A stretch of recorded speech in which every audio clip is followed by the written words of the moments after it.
In a written statement issued on July 25th, U.S. Secretary of State Mike Pompeo clearly and unequivocally rejected any possibility that the United States will accept Russia's attempted annexation of Ukraine's Crimean Peninsula.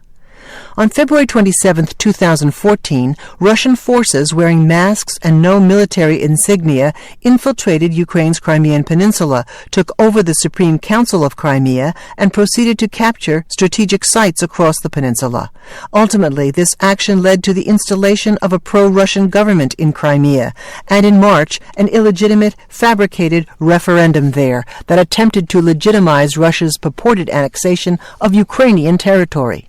Russia, through its 2014 invasion of Ukraine and its attempted annexation of Crimea, sought to undermine a bedrock international principle shared by democratic states, that no country can change the borders of another by force, said Secretary Pompeo.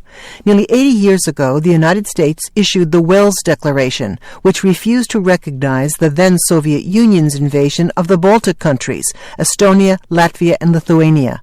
For the next 5 decades, the declaration remained a cornerstone of U.S. policy toward the Soviet Union. The people of the United States are opposed to predatory activities no matter whether they are carried on by the use of force or by the threat of force, states the Wells Doctrine. They are likewise opposed to any form of intervention on the part of one state, however powerful, in the domestic concerns of another sovereign state, however weak. That principle has not changed, said Secretary Pompeo.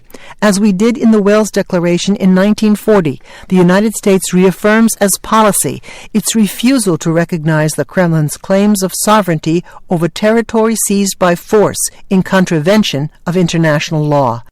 In concert with allies, partners, and the international community, the United States rejects Russia's attempted annexation of Crimea and pledges to maintain this policy until Ukraine's territorial integrity is restored. The United States calls on Russia to respect the principles to which it has long claimed to adhere and to end its occupation of Crimea, he said. Through its actions, Russia has acted in a manner unworthy of a great nation and has chosen to isolate itself from the international community.